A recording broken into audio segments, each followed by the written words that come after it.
A Lantern, Chapter 23.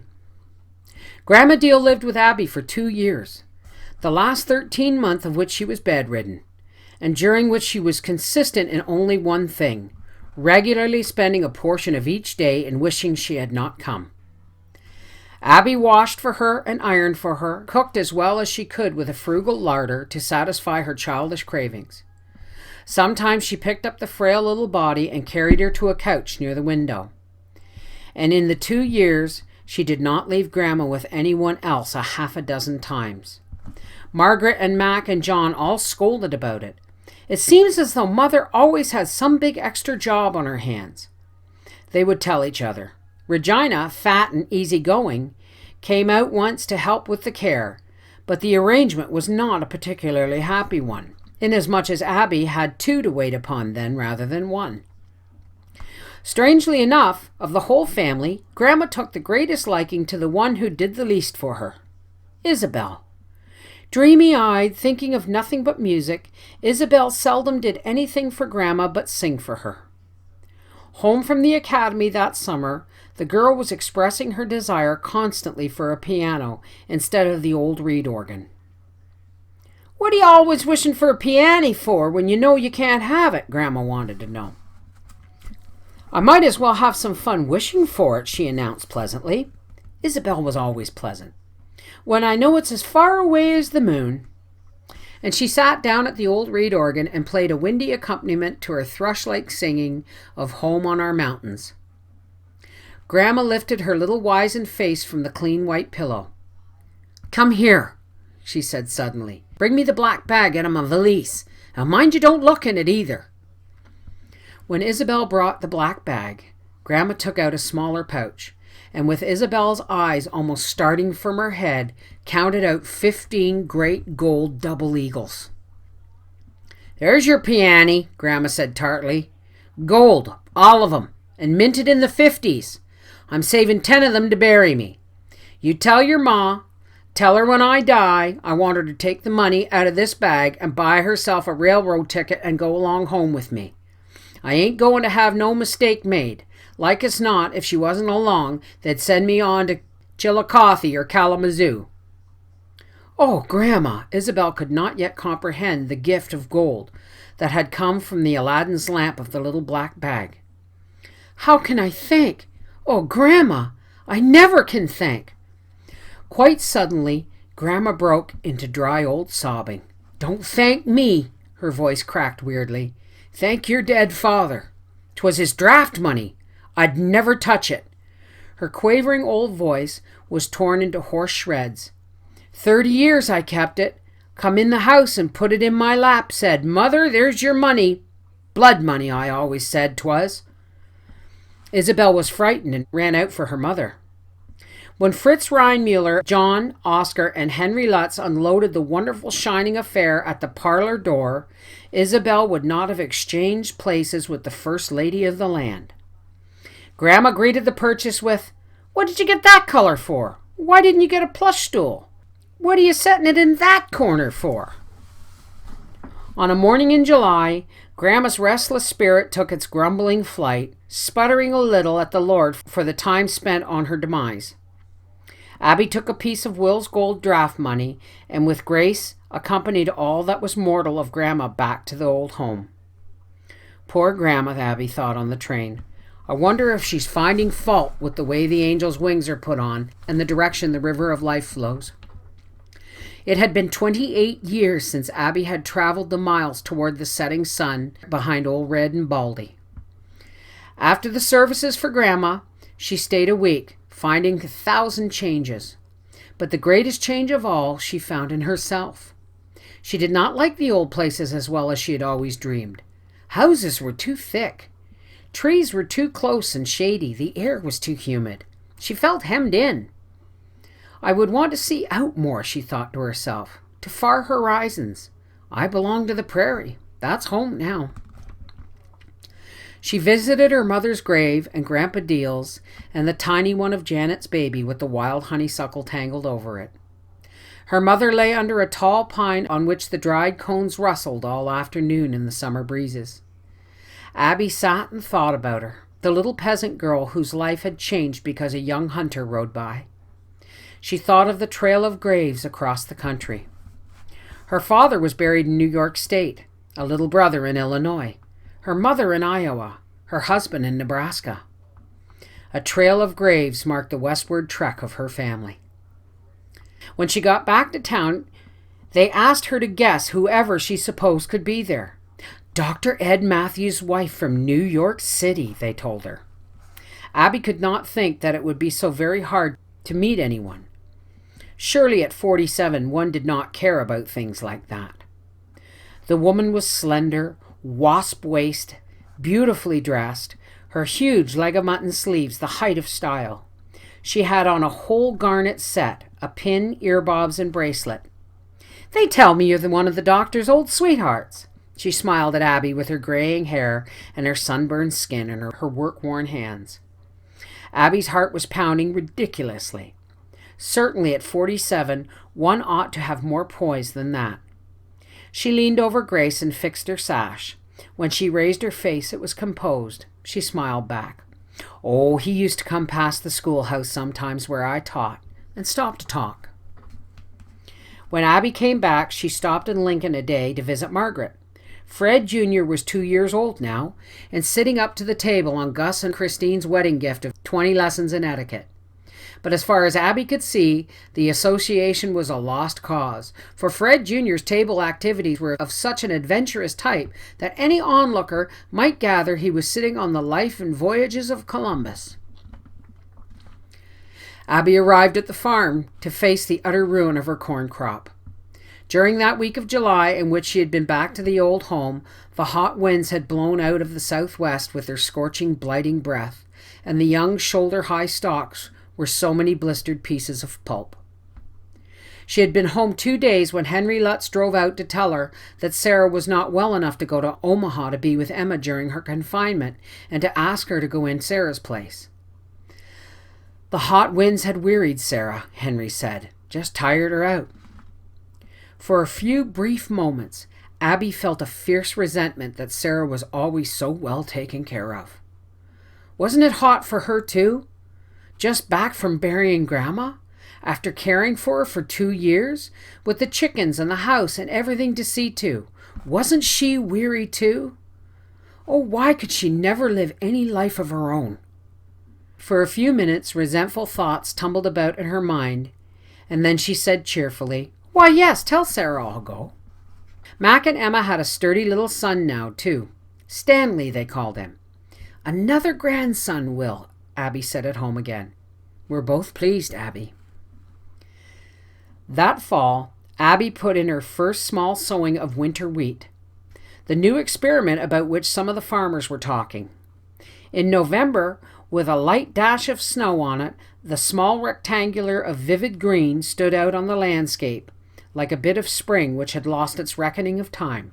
The crop, in its experimental stage, did well enough so that she added to her list a small sowing of the other new one, alfalfa. The tiny bluish-purple flowers later sending out a haunting fragrance that vied with the sweet, fresh odor of the red clover. But in general, it was a hard row that Abby was having to hoe. Under the best of circumstances, with plenty of manpower on the farm, the owners were having a series of hard years. For a woman to face the problems seemed next to impossible. She rented parts of the 80 to Oscar Lutz and Gus Reinmuller for a share in the grain. But 1 year of drought followed another, so that a share in a poor crop was sometimes next to nothing. Pete and Heine Reinmuller worked for her at times on shares. If they butchered, they took their pay in meat. If they cut down trees, they took it in wood.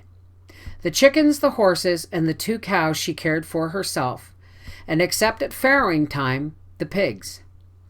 She made butter and sold it to town customers, and she traded eggs and chickens for staples at Lutz's store. Aside from a cloak which Mac gave her one Christmas and a dress from Margaret, Abby Deal had had nothing new in the way of clothes for years. Every stitch, every penny, every thought was for the schooling of the children. "If you can help anyone, help John and Isabel get through school," she would say to Mac and Margaret. and those who think she was not cheerful through it all do not know the Abby deals of the old pioneer stock. She made light of her hard times. "I've worn the same black hat so many years," she would say, "it's like an old friend. The jet ornament has gone the whole rounds. It's been sewed on the front and on both sides and on the back. And now next year, I'm going to try it sort of northeast between the front and the side." The Lutz families and the Reinmullers had gone away beyond their original ownership of land.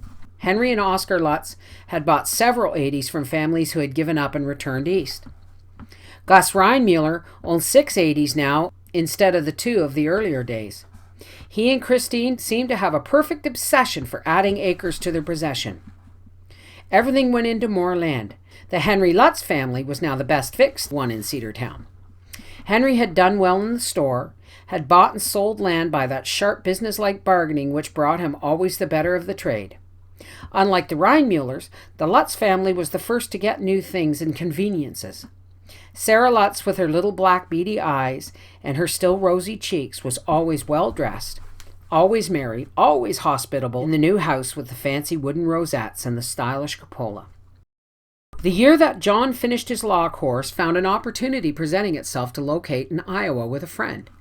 He took the Iowa bar examination and was in the firm by midsummer. It seemed queer to Abby that John should go back to her old state to live. That same June, Isabel finished the academy, the star pupil in piano and voice. Abby, in her turned and made-over dress, sitting in the audience of the church where the exercises were held, cried a little behind her program. And there are those who will understand the nature of her tears. That was the same summer, too, that Mac and Emma turned into the lane on a tandem bicycle one afternoon. Abby could not believe her eyes. That Emma, the mother of a year-old boy, would pedal from Omaha on one of the mannish-looking things. Emma was gay and unconcerned about little Stanley. She had left him with the girl. He was as fine as a fiddle, and the new girl knew just what to do with him. Yes, Emma was going to be as carefree and irresponsible a person as Sarah, her mother. Dressy, too, like her mother. She had on a dark green wool skirt, tight-fitting over the hips and bell-shaped at the bottom. Her white waist had sleeves the size of smoked hams. She wore a green necktie, and on top of her huge head of black hair was perched a little creased felt hat with a green quill at one side. An alpine hat, she told Abby. How could a young mother take her duties so lightly, thought Abby. In the fall, Isabel, dreamy-eyed with musical plans, went up to Lincoln to live with Margaret and attend the university. Abby sometimes opened the sliding double doors and went into the parlor where the piano stood, silent now, and ran her long, slender fingers, stiff and knotted with outdoor work, over the keyboard. Sometimes she sighed a little for a lost dream, but more often she thought only of her pride in Isabel. Grace, at 8, was in the Cedartown school. Quick, keen-eyed, smart as a whip, people said. For 2 years, Abby had hitched up on bad days and taken her into school. But now a second building had gone up in the north end of town, and Grace was no farther away from it than many of the town children. It lightened Abby's work materially when Grace could skip off to school by herself down the lane road under the poplars. It was not until early winter again, with its half crop of husking out of the hay, that Abby turned to that old desire of hers, that girlish ambition to write down some of the things she had heard and seen and lived. In that saving, frugal way born of necessity, she ironed out dark brown wrapping paper, which she had saved for years, and cut it into sheets. At 49, Abby was finding her first opportunity to take time from duties which had always confronted her, to carry out this old ambition. For several afternoons, she wrote of the things she had been wanting forever to get down on paper. The things she had wanted to say did not come as readily as she had always anticipated. The task was a little more labored than she had thought, and when she had finished several of the brown papers, she put them away carefully in her bureau drawer. Duties descended upon her again before she had a chance to read over what she had written. Those urgent duties which seemed always to confront her. Isabel came home for vacation, burning incense before Eutrup's shrine. Even as a freshman, she had been chosen out of the new members in a musical organization, and what was of more practical benefit, had been asked to sing in one of the church choirs. Isabel's fresh, mellow voice was the open sesame to meeting many new friends and experiences. Christmas came and went with everyone but John home. On one of the short January days, with the snow thick on the Lombardy poplars, Abby, with almost a girlish enthusiasm, took out of the drawer the story she had written in the fall. She read it through, and then, amazed and chagrined, she read it a second time. It was flat, insipid. None of the things which she had been thinking as she wrote was there. The statements were dull and lifeless. Grace at 9 might have almost written them. What was the matter? She who had so loved life and so deeply lived it, could she not, of all people, get down on paper that which she had lived and loved? Apparently not. How did they do it, she wondered, those writers you loved to make you live in their stories? How did their people move across the pages like flesh and blood friends? How could they bring tears to your eyes and laughter to your lips? How could the winds sweep through their books so that you heard its endless rushing? How could the prairie grass blow for them so that you saw it wave and ripple? How could the mayflowers and the honey locusts drip their fragrance from them so that you smelled it across the years? She did not know. For some time she sat in stunned disappointment and looked at the snow thick on the cedars and the gray bowl of a sky turned over the world. All her life she had dreamed of constructing something. She had told herself that if only she could find time, she would write of life as it was. And she had found time, but she could not write of life as it was. She had tried to tell of the journey over the uncharted sea of grass, of the nights under the star-filled sky and the winds that were never still. But the words she had set down had not told it. Only the memory of it remained in her heart, like a song that would never be sung. She thought of her younger days, the gleam which seemed always ahead, of the vague allure which accomplishing something in the arts had always held for her. And now she was nearly 50, and she was not to know the fruition of any of those hopes. "Oh, well, I'm so disappointed," she said to that invisible comrade who was only spirit and memory. "I can only feel those things, not do them." Isn't motherhood itself an accomplishment? She knew that she made her own answer, and yet it gave her a sense of satisfaction and peace. Will might have said it. It sounded like him. "But I've made so many mistakes, Will, even in that." "You're a good mother, Abby girl." Yes, it gave her a sense of peace and comfort.